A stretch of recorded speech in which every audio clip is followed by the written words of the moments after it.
Hi, and welcome to our monthly podcast with the one and the only, the venerable Mr. S.G. Anon, joining us for yet another fireside chat, if you will, for this podcast, all things financial and geopolitical, as you know, if you've been following us for a while. Thanks for your support there. And if you are new to the podcast, please do like, subscribe, and share. It helps the channel grow and others to gain the knowledge you're currently being afforded. How are you doing today, good sir S.G.? Doing well, John. Thank you for having me back. It's good to be here. Always a pleasure. Well, here we sit, SG, on the aftermath of Veterans Day. So happy Veterans Day to all the men and women who have served, who are serving. My friends and family have done so. And on a Wednesday, it's quite frenetic, as you would expect. SG, I saw an article on your Telegram channel this week, and I want to just pop it up here real quick just for posterity so people can see it, so we can discuss it in said moment.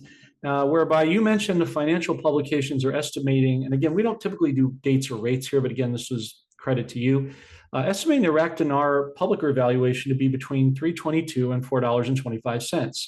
My question to begin is, how did you arrive at this number? And you had said a couple of podcasts ago that you felt that October was a bit ambitious in terms of a time frame for exchange. Do you believe, as our team does, that President Trump is timing the entire exchange process for the holiday season somewhere between Thanksgiving and Christmas?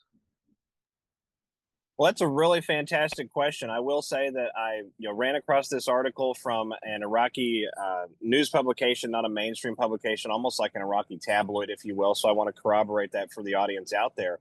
But a lot of times you get these gemstone nuggets of truth put in these lesser circulated publications at first, because it helps the gestation in the public fore and in the public narrative. And that's exactly what has been going on both inside of Iraq and around the entirety of the rest of the planet since the first Trump presidency began in early 2017. When we look at the rate exchange and what's happening with the Iraqi dinar, it makes a great deal of sense that we're going to have a gravitational shift. We have the Iraqi central bank itself declaring publicly that they intend to remove zeros from the Iraqi dinar itself. What that means essentially is that there is an RV process going on, whether it is the RV that patriot communities and Anon communities have talked about for a long time or not. That's the obvious evidence that this particular economic shift is happening. It's happening with respect to the interior operations of the Iraqi landscape first, most notably the security over their monetary and economic system, as well as control of their resources, including antiquity and archaeological dig sites that are very, very valuable in the eyes of the intelligence community worldwide. But we also have the natural spillover that comes from that, which means that after Iraq has sort of set itself up internally to continue operating on its own self-sufficiently, and we saw the DoD in September, the U.S. DoD, the U.S. DOW in September declared that they were removing, extracting some of their last advisors, if you will, from on the ground there inside Iraq. I took that to mean that we're sort of coming into that period of stabilization where we're confident enough to be letting them sort of stand on their own 2 feet. And the spillover from that own 2 feet comes to the worldwide markets. It comes to the reentry of Iraq in international trade. It comes to the trading of Iraqi oil and crude oil and liquefied natural gas. It comes to the refinement of certain gemstones and rare earth minerals that can be pulled out of the Iraqi desert there, especially in the western regions of the country. This is a very resource-rich area. It is the land of the Tigris and Euphrates rivers going back to antiquity. So we have to keep in mind that there's a massive shift that is coming in that period, whether or not it's the exact same shift that patriots have been talking about. And I would purport to say, John, that it has to be the same shift because it's all interconnected as we look at this process. I think, in our individualized capacities, sometimes we believe that we can move the entirety of the world. We can move those mountains in a few days or weeks, and that's not always the case. Sometimes it does take months. It can take years. At different points along the way throughout human history, gravitational shifts like this have taken decades. So the fact that we're just now, for all intents and purposes, 1 decade in to this serious process, going back to 2015, 2016, and then the Trump presidency of 2017, I would submit that as we come into this particular season of 2025, going into the 250th anniversary year for the United States of America, officially leaving the first half of the 2020s decade and moving into the last half of the 2020s decade, it makes a great deal of sense that we would begin to see these reconnectivities, if you will, of both the Iraqi economy and other economies around the world, to include Central and Southern Africa, going through the holiday season and into early spring, looking towards April 1st of 2026. Yeah, it's a really good point you make. And also, SG, just to break down a couple of things you shared in that article, we believe as a team that 425 would be the minimum starting rate because of the rate of inflation. As you know, inflation is transitory, it just doesn't go away. And as you're pulling out of the old optically Fed system into the new Treasury asset-backed system, you still have to account for that inflation to its end cycle, if you will. And so 425 we would believe would be the starting rate, and then it would float up from there, because what most people don't realize is that the real rate is not in the CBI or the Forex. It's in the Ministry of Planning, which is their private sector. Much like here in America, countries copy each other. And just for notability, Executive Order 13303 on May 22nd of 2003 was the date that George Bush Jr. allowed citizens ostensibly to purchase the dinar in, quote, protection of Iraqi infrastructure. Many have watched the crypto markets take a nosedive due to the speculators as well as those who are over leveraged within the market. But this is not just the last shakeout attempt by the deep state to scare off the retail sector of the population from buying. We're expecting President Trump, as you know, SG, to make some type of announcement later this month that the crypto and stock markets are about to be opened up and soar. What do you imagine that announcement will look and sound like?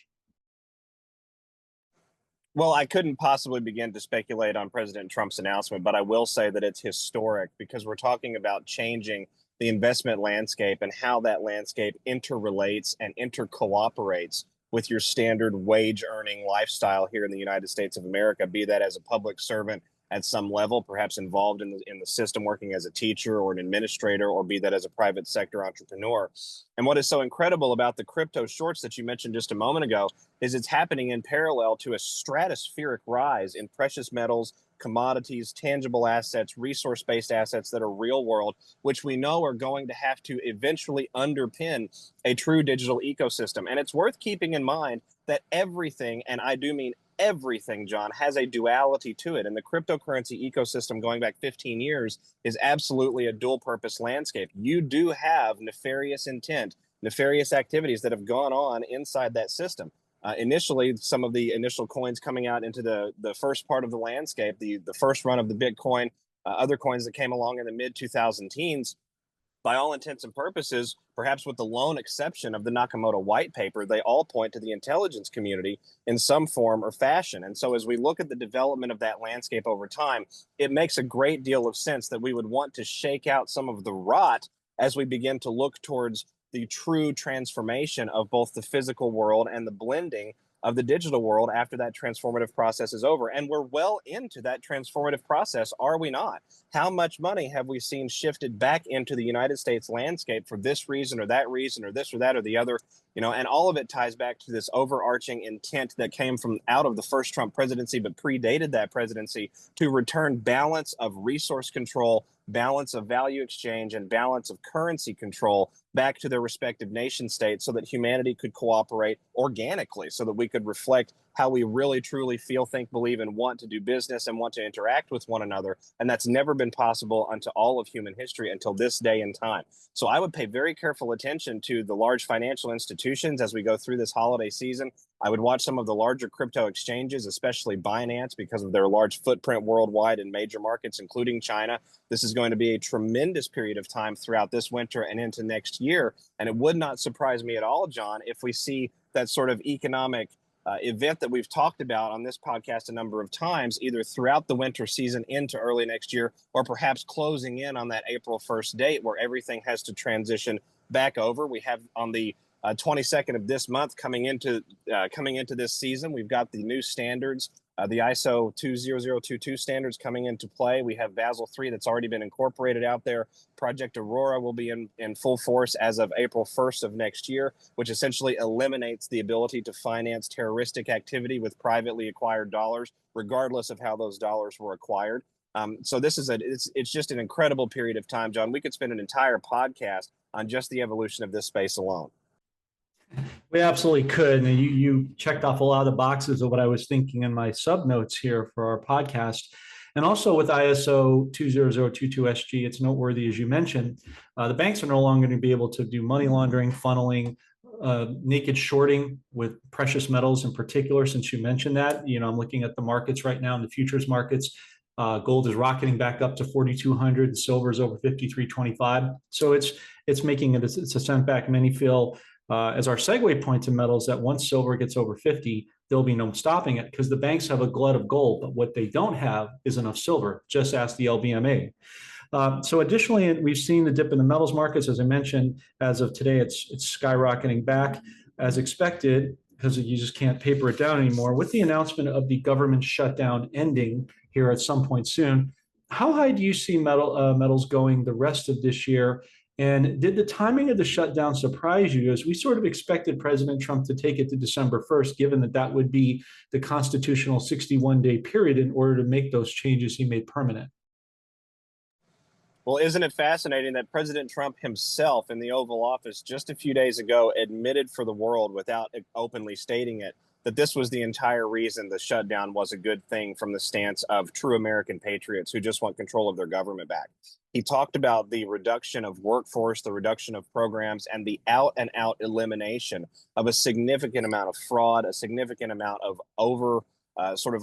overstock, if you will, being overburdened on the payroll, overburdened on the personnel.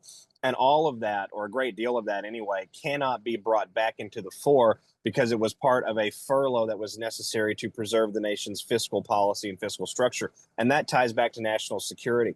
And so President Trump has talked about the tariffs multiple times as an issue of national security. And in my opinion, John, one of the reasons that he's talked about it in that fashion, and the shutdown is just another example of the same, is because having control of that fiscal policy allows you to directly determine how much of the government and what parts of the government should be able to operate, and in many cases should even be able to outright exist if there's not a clear delineation. In other words, a clear congressional act, a clear executive order that cannot be exhumed or rolled back. This allows for a way to attack that hydra, attack that bureaucratic beast, while also ensuring that the nation itself continues to function throughout its essential and proper services. And so as we look at the metals exchanges, for example, towards the end of this year in response to this, I would submit to you that they're all going to rise significantly in value just because we've quite literally taken more waste out of the system.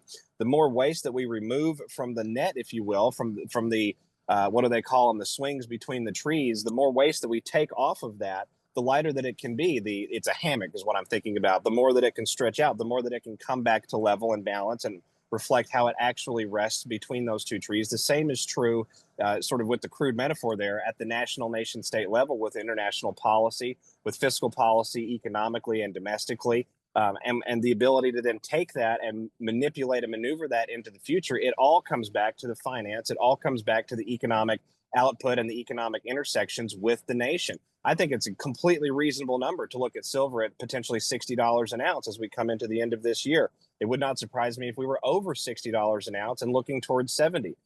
Gold in the exact same fashion, I could see $4,500 an ounce before we get to the close off of 12/31 and the actual conclusion of this particular year. Now, those are not hard and fast predictions, and I'm not an advisor in that sense. But I will say that as we've tracked the trajectory, as we've looked at what has occurred in only 1 year, this is 1 year out from the same week that XRP exploded by leaps and bounds in response to the presidential election of 2024. I think it's very reasonable to say that we've built up a tremendous amount of momentum, and it is not going to stop. It is only going to grow more and more exponentially and eclipse the amount of waste, fraud, and abuse that we're taking out of the system, which itself is Leviathan when we look at it.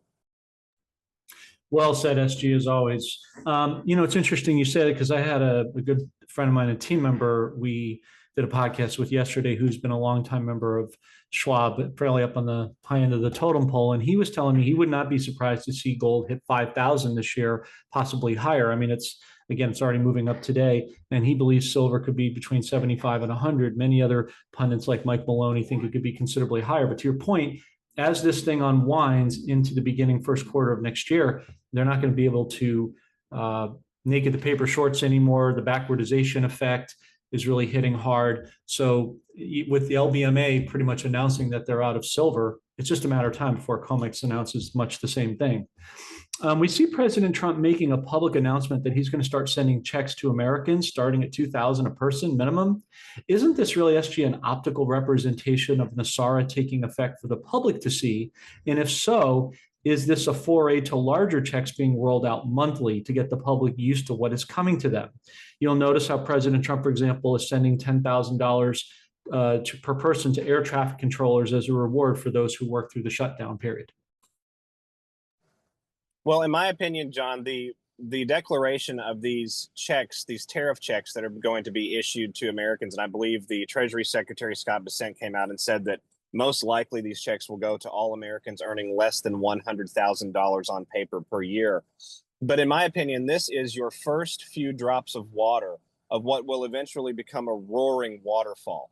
When we look at the new economic landscape, what is the term for the new US paper currency that we've heard circulated from official levels, not just from online forum boards, but from official levels? A dividend note, a dividend dollar. So this, by definition, a dividend is a return on investment, right? This is a return on the economic output of whatever the dollar itself is generating, both domestically and internationally. And it's going to finally come back home to roost for the American people. It would take days and days and days of podcasting to try and discuss the level of money, the level of substance that has been eaten out of the American population over the last 150 years, especially since 1913. It could take us to a pretty dark place pretty fast. And the return of that cannot be all in one go. It would be like giving an emaciated human being a full 5,000 calorie plate of food. They would eat so much that they would die. The system itself just would not be able to process the amount of intake that the amount of voracity associated with the intake as well in that particular scenario. The exact same is true. So as we look at the $2,000 figure, why $2,000? Well, because most people break their monthly budget into several $100s per week. So this is a $500 per week dividend that's coming back to them as a result of the economic activity of the U.S. Treasury. And again, I think this is just the very first few drops of what is going to become a waterfall over time that will continue on for many, many decades into the future as the U.S. economic landscape, quite literally the same one used to disempower and enslave the world, will be used to reignite the world.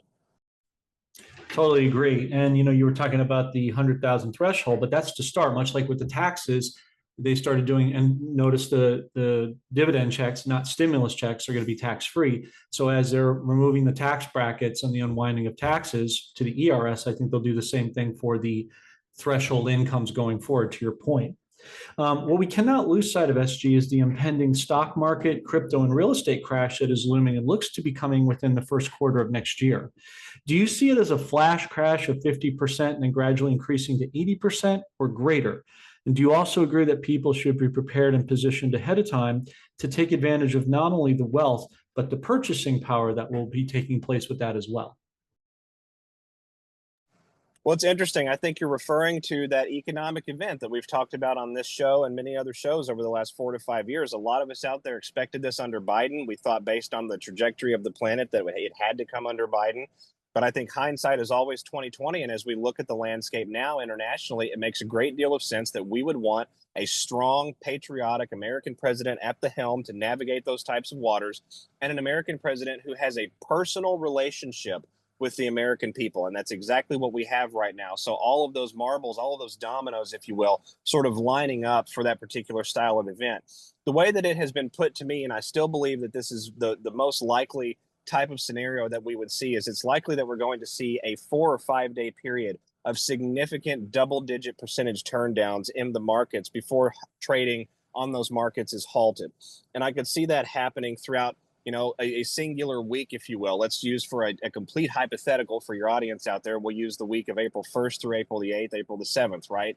As we come into that period of time, I could see us dropping 75, 80, 90% worth of that fiat valuation, if you will, the fiat fakery, the usury that underpins a great deal of those markets over that period of time, followed by national governmental level activity to stabilize the U.S. landscape. It's likely we would have a lot of communication coming from the White House during that period of time.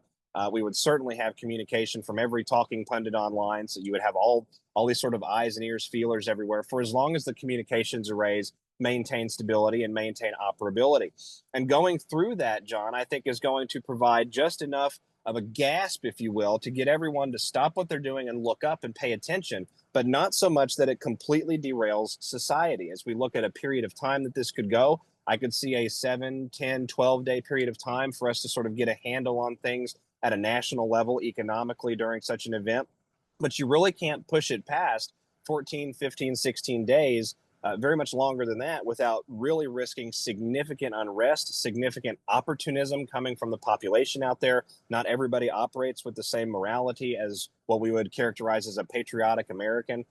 No particular reference to spirituality there. It's just that we're all different. There's 350 million at least of us that we know of. So not everyone is going to operate in the same vein. And so you can't have a situation like that where so much uncertainty persists at such a national scale for very long, or you're going to have an unrecoverable scenario. So I look at this and I think, as we drop the fakery, the usury out, as we crash those derivative debts against the banks and say like the silver area, Bank of America, over $800 billion in derivative shorts against the silver markets, for example. And that's just one institution. As we bring that out, as those institutions crumble into bankruptcy and insolvency, we as the American people will then have to decide what we want to do with the landscape that is left over. And I think having President Trump at the helm will allow us to do that quickly, easily, and will yield to us an explosively prosperous economic future, the likes of which I don't think we can really encapsulate, John. And I want to dwell on that point for just a moment. What would it have been like if 1929 went the other direction? What would it have been like in the 20th century if after the turndown of those markets, we saw definitive patriotic action from the U.S. government to prevent that type of usury, to prevent that type of defraudment, to prevent counterfeiting the U.S. dollar, which of course is what the Federal Reserve had been doing since 1913, just about 16 years prior to that. What would it have been like throughout the entirety of the 30s, 40s, 50s, and 60s? That's one generation after that event, if we had had proper economic reflectivity of the productivity of the American population. We talk about the 1950s, even now, 75 years later, as though they were this penultimate incredible time where the costs of living were very low and the wages were very high, and the value of American-made products and American muscle and American might and American industry was unmatched all over the world. And that was with the handcuffs on, John. So when we take the handcuffs off, the type of achievements that the American people can export to the rest of the world and also provide for themselves, I think it's truly incalculable, and I just don't think there's enough words to articulate it. I would agree. Great summation, SG, and much appreciated. Thank you for that. Speaking of the population, what has not been discussed, I don't think an awful lot in the mainstream, if you will, or in the construct of these discussions, is the border walls that are being built up by President Trump and the administration. As Nesara Gesara gets louder and louder within the fabric of societal awareness, illegals and foreigners who do not belong here will have to return to their home country in order to receive the peace and prosperity they deserve, just like us. With that in mind, what progress are you hearing about the border walls being built and at the same time sending people back home through the efforts of the NTSB and Homeland Security? Well, it's interesting. This was sort of a dominant news cycle topic for the first 4 to 6 months of the presidency here in 2025, and then it's waned away with other discoverable topics that really was Doge that catalyzed and brought to the narrative in the early summer that have sort of persisted evolutionarily as we've gone through the year.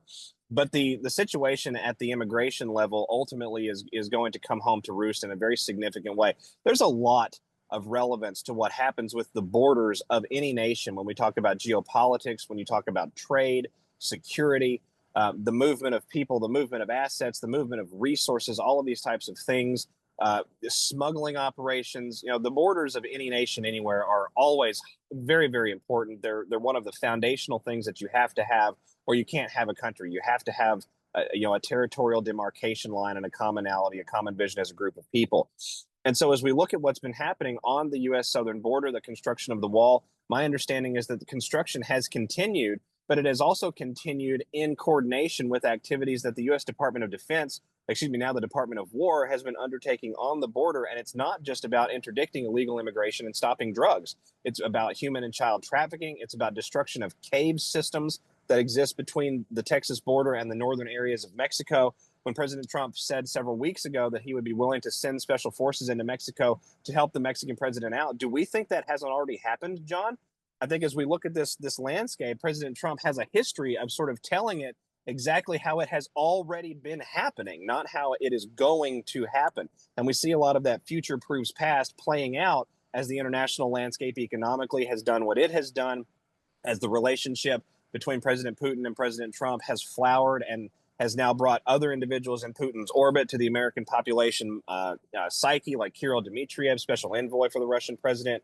All of these types of things are President Trump's sort of predictions, if you will. I wouldn't go so far as to say prophecies, but predictions from his early presidency, where he said Putin and I get along great together. Xi and I have a great friendship together. Prime Minister Abe and I are going to restore a level playing field with the currency. All of it happening out in real time.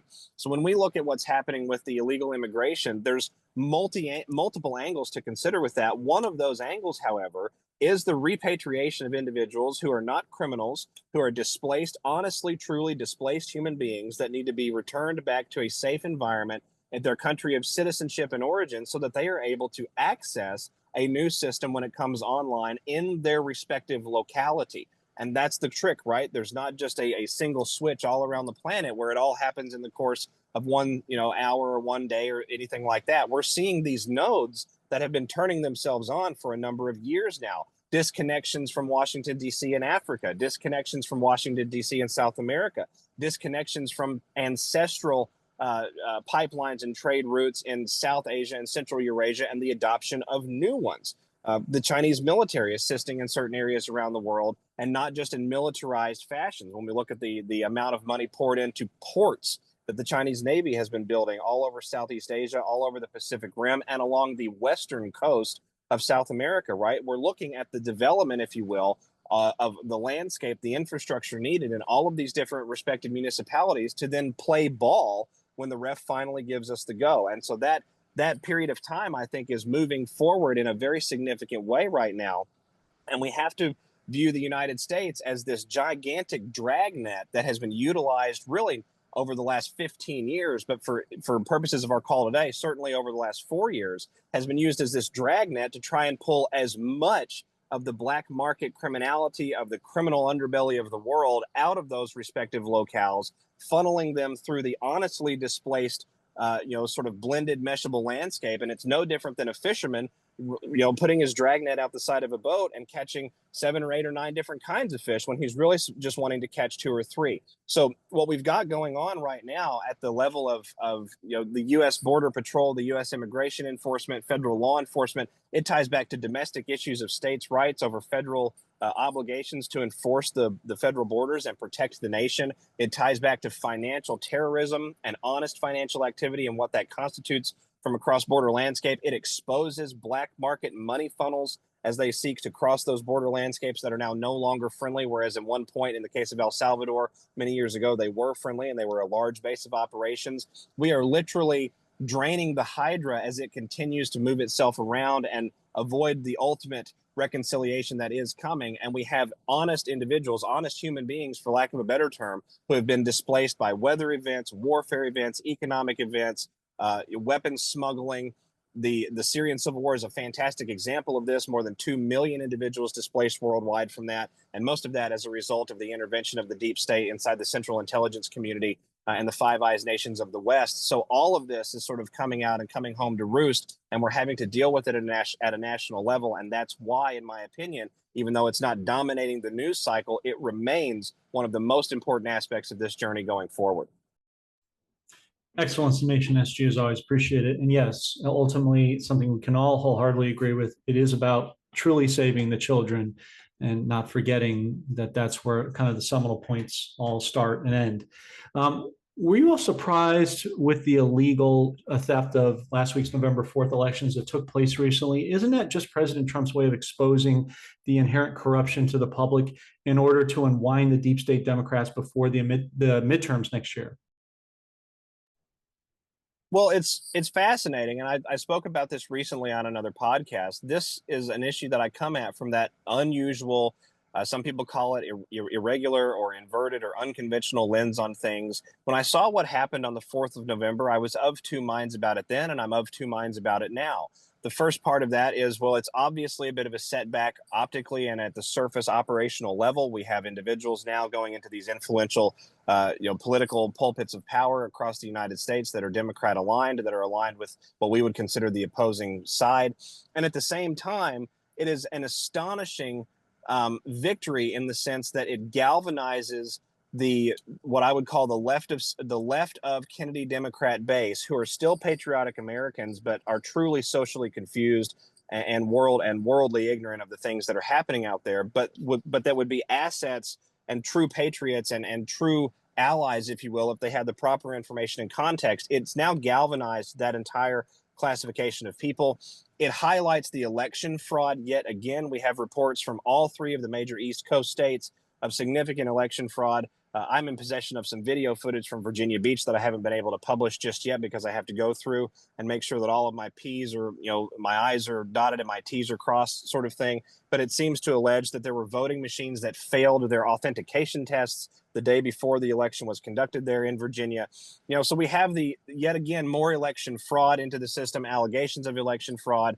What will ultimately become additional spinoffs of these broad citizens investigations. And this should be viewed in the light of the grand juries, according to John Solomon, that are positioned in some of these very states and in other states as well, that are currently impaneled and have been impaneled for a number of weeks now, investigating allegations of RICO conspiracy as it pertains to the 2020 general election, and these anomalies of fraud happening all across the nation simultaneously, all a similar flavor, all at the exact same time in many cases.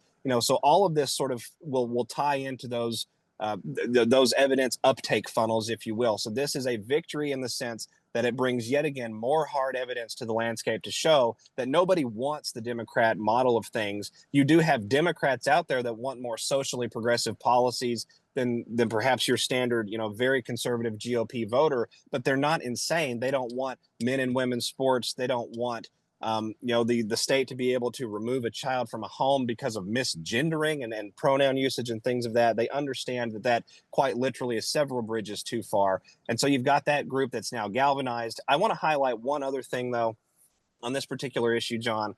If we're talking about patriot victories, stealing victory out of what seems to be the jaws of defeat, and that's this Mamdani character out of New York City. What is so interesting is that New York City also plays home to the New York Fed, which is actually the real Federal Reserve, the one that makes the significant policy, the one where a lot of the most important meetings happen from, the one where a lot of the most important memos are generated at and sent across the entirety of the governor system across the United States. When I say governor, I mean Federal Reserve governor system across the United States. It's situated right there underneath, in proximity to where Mamdani has control. Let's just put it that way. But Mamdani is an interesting character in and of his own right. Not only is it questionable with respect to his naturalization and whether or not that's authentic, and we've seen accounts alleging that he's basically a Barack Obama 2.0 in many regards, having some of that paperwork initially fabricated, but he also has proximity to foreign financial interests that have been tied in a bona fide way at this point, are being investigated for domestic terrorism and state sponsorship, paramilitary sponsorship of domestic terrorism. One of those happens to be the Soros Empire. Another one happens to be the Muslim Brotherhood. And I find that absolutely very, very fascinating. And then when we add in, his proximity to Barack Hussein Obama, and the fact that the two of them spent time together on the campaign trail, and that the Obama Foundation has recently been highlighted by Senator John Kennedy from Louisiana as being one of the largest criminal conspiracy money laundering schemes ever perpetrated on the legacy of any public official ever. I think it stands to reason that we're seeing the net sort of, closed off and tied up, if you will. Yet another string has now been weaved through. There's now a closure where there was not one before. We have a bona fide insurgent, for lack of a better terms, that has now ascended to an elected office level here inside the United States. And that elected office happens to have significant influence over East Coast stability and over the entirety of United States fiscal policy. So this could very well dovetail with what President Trump continues to talk about, a national security issue, these investigations into these various Democrat foundations, the association of President Barack Obama to the Muslim Brotherhood and financial entanglements that tie back to the Muslim Brotherhood, the association of the Obama Foundation with the Clinton Foundation and their co-sponsorship of activities on the ground in Ukraine. It all seems to be tying itself together to show us that the blob, which we talk about in various podcasts and formats along in this journey on these different media platforms, this blob is not nearly as amorphous as we think it is. It's very concentrated. It's very insular. We do know a great deal of the names that are associated with it. What we do not know yet as a general public is the entirety of the middleman architecture that blob has utilized to execute its will. And that is the period that we've been living through since 2021. Wow, that's you unpacked quite a bit there, as you typically do, SG. And as you know, the old adage, fraud vitiates everything. You were mentioning the New York Fed. It was just announced today that Atlanta Fed Raphael Bostic is going to be leaving his post in February of 2026. But I'm sure that's just a coincidence with the new financial system. Right. Here in California, I remember voting, and they did everything they could to obfuscate you from getting to the polls because they were trying to force the mail-in voting. Big shock there. So it's all going to, as you said, blow up in their face extensively as this goes along. SG, we're at an impasse since the big pharmacia companies are now focusing all of their efforts on the elderly and the young in society in terms of the poison shots and harmful medication in order to keep that faction of society in the dark. Many, if not all of us, have families that fall into one of those categories or both. What wisdom and suggestion can you help impart to our audience today in terms of helping them combat the MK Ultra brainwashing and inculcation that is still so pervasive today? Man, what a great question, John. We don't usually get one that's far afield from politics, money, and power. And I appreciate that question because it ties back to the human condition. How do we manage walking through the fire, which is exactly where we've all been for a number of years now? Many people just waking up 2019, 2020, 2021, 2022, even what's actually been happening out there. And the way that I would approach the psychological warfare component would be this. If the psychological warfare itself is predicated on trauma and disconnection from nature and disconnection from God, then the antidote is just the inverse. Calming oneself, spending as much time in nature as one can, and spending as much time with God as one can. And if you're talking about children, advising them of the same. Take your kids out for a walk at the park. Go feel the wind through the trees. Hear it. Hear the leaves rustling at this time of year. Smell the breeze. It smells differently than it does during the hot months of the summertime. No matter where you're at in the United States, irrespective of your climate, the hot air smells differently than the cold air does. It just feels differently. It rejuvenates the body and the soul in a different way. Have the conversations about God, and don't be afraid to point out that sometimes men and women out there, they get a little haughty, they get pridefulness in their heads, and now they're spraying trails across the sky. And we can't let that happen because that's not what God would want here in this world. That's not what we were charged to do. We were given this incredible mansion, this palace, if you will, of a planet, and we were told to steward it and take care of it. And that's exactly what we're supposed to do. And as people out there, whether they're young, old, middle-aged, black, white, red, indifferent, it doesn't really matter where they come from, as they spend more time connected to the Holy Spirit and as they spend more time around nature, which is the visual reflection of the perfect will of the Holy Spirit every minute of every hour of every day, the psychological programming will simply become less effective. They will become less easy to scare. They will become more trusting in the eternal and less trusting in the temporary. They will become more assured of their place in this lifetime journey, no matter what happens tomorrow. They will become assured of who they are, and they'll continue to learn more about who they are in their own power. We are incredibly powerful beings. God did not bequeath control of this planet to a bunch of ninnies. He bequeathed control of this planet to a genome that was designed specifically and created for that purpose, to live in perfect symbiosis and harmony with him and with this world. And so spending time immersed in that area and in that understanding of what one's own spiritual walk is, that is the antidote to fear-based mind control programming. Beautifully said, SG. And as a Christian, I wholeheartedly concur. That is a great way to combat the enemy and the devil's agenda. On that note, I did have a little sort of a wild card I wanted to show you here, SG, if you just bear with me 1 second here. Here we go. And I wanted to show you a post. This is credited wholly responsible to my team members, Joe Williams and Amina, who came up with this a couple days ago. This is sort of a foray into what we've talked about before, the Trump medbed with the medbed cards. Now, this is one iteration. I'm sure there'll be another one with the glass enclosed structure. It's a bit larger, but I think this is sort of going to be the default one that's going to be at hospitals around the nation and throughout the whole of the world. So I want to show you this brief clip and then get your response to it.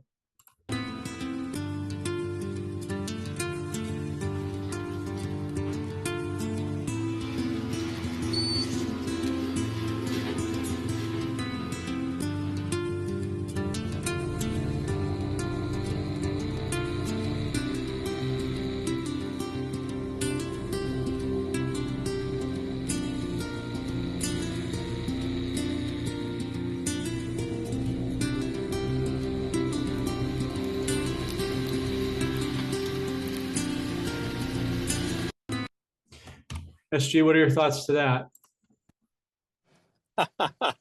Well, I think my thoughts would tie back to the fact that President Trump himself shared an article. I say himself, one of the members of his social media management team was cleared to share an article on his Truth Social profile endorsing the quote unquote medbed conspiracy. But really, John, is it conspiracy when we look at the science that exists behind frequency and waveform physics, when we look at how conjugate wave pairs can phase things in and out of existence, when we look at the sheer scale of planetary engineering sciences that exist out there, solar radiation management, geothermal alteration, geologic alteration, rife technology, frequency modulation technologies going back over 100 years. And that doesn't even get us into electricity and cellular conductivity and all of these different areas of highly focused biology that have been surfaced in the last 150 to 200 years. It's just patently obvious, in my opinion, that, and this is only my opinion as a non-medical professional, that our medical allopathic system over the last 100 years has been a total farce. It's been a complete falsehood. What the human being is capable of experiencing and having done both to it and for it is incredible and immense. The healing capability of the human body is unlike anything unto all of creation. Nowhere else in creation do you see such an adaptive immunogenic system. It just doesn't exist in our known world. Human beings are able to change the electrical gradient, alter the pH levels of their internal body. They can change the light form coming out of their DNA with proper training and proper understanding. We've seen that confirmed in leaked CIA documents. This is not pie in the sky. I'm literally talking about things that the government itself has declassified and admitted exist. They were studying consciousness projection technology in 1981, everyone. This is not something that is brand new. So the fact that President Trump is bringing it to the fore now, at the same time, in the same period of time that we have this great American fair landscape going on in the background, likely going to receive a great deal of national attention for the 250th celebrations this coming summer. Where do we think all of those declassified patents from the first Trump administration, of which there were several hundred, how do we think they were going to be introduced to the public? It makes a great deal of sense that we would have the public sort of be the doppelganger, if you will, the scapegoat by which these technologies are brought forward to the fore. And you have incredible researchers, incredible physicians, incredible scientists, incredible engineers, going back 20, 30, 40 years, who are still alive today, who are still working on these technologies. And finally, for the first time, they're cleared to speak out about it publicly and pursue that research without someone showing up at their house at 2 o'clock in the morning with a silenced pistol. And so moving forward into this 2026 landscape and beyond, again, coming into that last half of this decade, the 2020 decade will set the tone for the entirety of this century. We know that there's going to be a quantum leap in the American standard of living. President Trump has talked about that himself numerous times, but that quantum leap is not just economic. It's not just financial. It is an explosion of technological capability. It is which will remake and reface the entirety of our societal intersectory landscape. Our health and wellness industries are going to transform. I think personally, I think our transportation industries are going to transform as well. I think you're going to see trucking gradually give way to subterranean, hyperfast maglev train systems and cargo being transferred that way underground, much in the same way that it's transferred by aircraft now. I think you're going to see all of these major components that make the American domestic societal machine operate the way that it does. I think they're all going to undergo a significant reformation through this process. And President Trump, again, himself confirmed that to us just a few months ago. So when I see videos like that, John, I have to say these days I'm not nearly as impressed as I was 5, 6, 7 years ago, because it's just the next logical step. It makes a great deal of sense that as we discover more about frequency and 5G and all of the bad things that can be done to the human body with frequency, that the opposite would be true. And if we think there aren't mathematicians and physicists and researchers and designers and engineers out there that have not been preparing the counterpoint to that type of damage for a very long time, we are simply fooling ourselves. We are not that. We do not get that degree of knowledge and power singularly. We are all in this together. And what the American people are capable of when 350 million heads are put together is beyond comprehension and beyond expression. Absolutely. No, it's not so much surprising, like you said, in as much as it is great confirmation of what they're letting the public into as they bring it more and more queued up into the spotlight prior to July next year, as you mentioned. And as you know, we've talked before, SG, in the past, that We know some people personally at Walter Reed who've been using these on military folks to children for many, many years, and with a perfect success rate. The treatments, as we understand, are no longer than 15 to 20 minutes, depending on what your needs are. And different beds obviously achieve different things, but it's all based on Tesla light and frequency technology, without the need for the allopathic, almost barbaric treatments, I would go so far as to say. Finally, SG, as we go circle back to the original genesis of our conversation, just having celebrated, as I mentioned, Veterans Day yesterday, that was also, not coincidentally, the same day as the Iraqi elections that were hosted to see if Prime Minister Soudani would be reelected or if an interim person be brought in to replace him, since we both know there's an incredible amount of corruption in that country with the Iranian factions as well as the whole of the world, Venezuela and the like. As the countries copy each other, are we indeed waiting until January 1st for the public reveal of many financial blessings, as that's when the one big beautiful bill most likely looks to be released with all of the specific details? Well, I think anytime that we have a symbolic date of new beginning, as we look at this journey, and we have to rely upon the premise that the enemy, the opponent of humanity, the occultists who have sought humanity's destruction for many hundreds and hundreds of years, they rely very heavily upon what we would pass off as otherwise insignificant symbolism. But as we look at January 1st, January 1st is this, really, it's a fake new year. The new year of the entirety of the world was April the 1st for the longest time until the 18th century, when it was randomly altered with the Pope and several other heads of state and heads of private mathematical societies that tied back to universities. But I won't get into that for purposes of brevity today.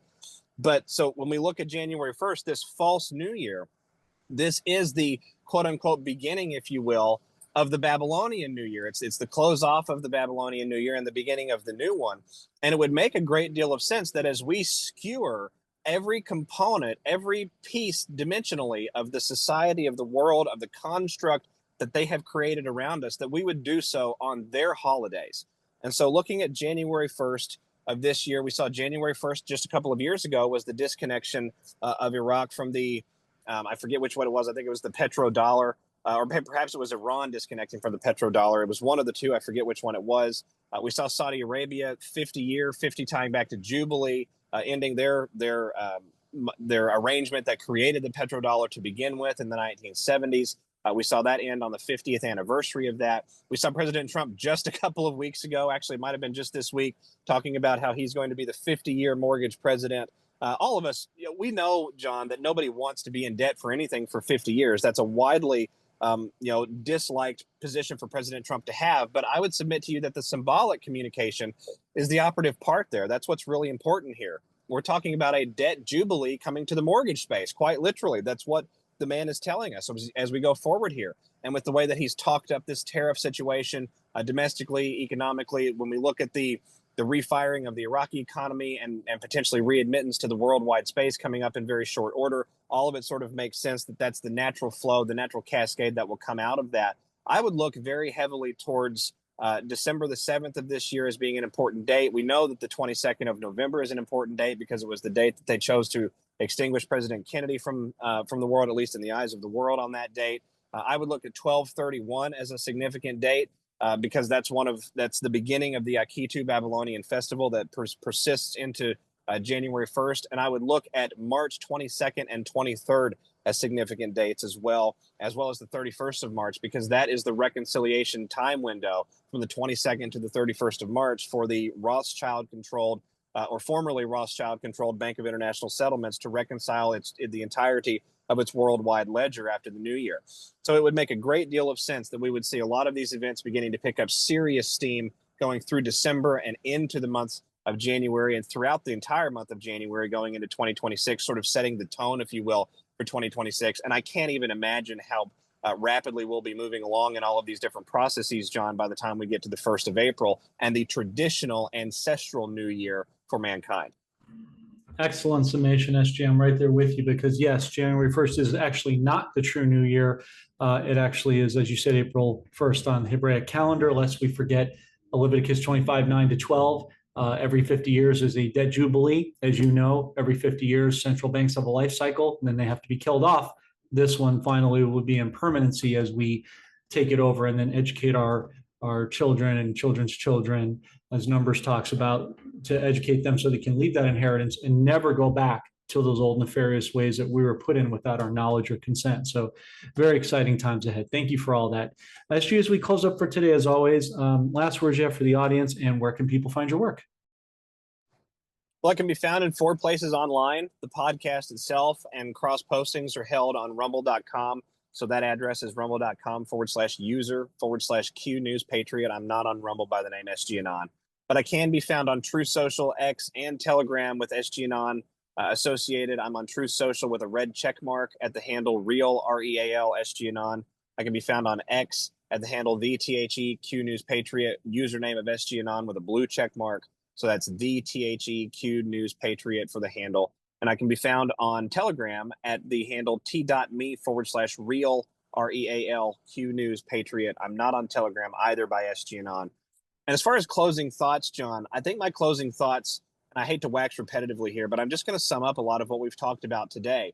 We have witnessed and are witnessing the ongoing evolution of a cultural, spiritual war. And that war is being fought for control of the planet of Earth. It's being fought for control of the hearts and minds and the spiritual journey of mankind. Quite literally, it's being fought for the DNA of mankind, which is photonic light-based DNA. It's quite literally divinity made manifest here in the world.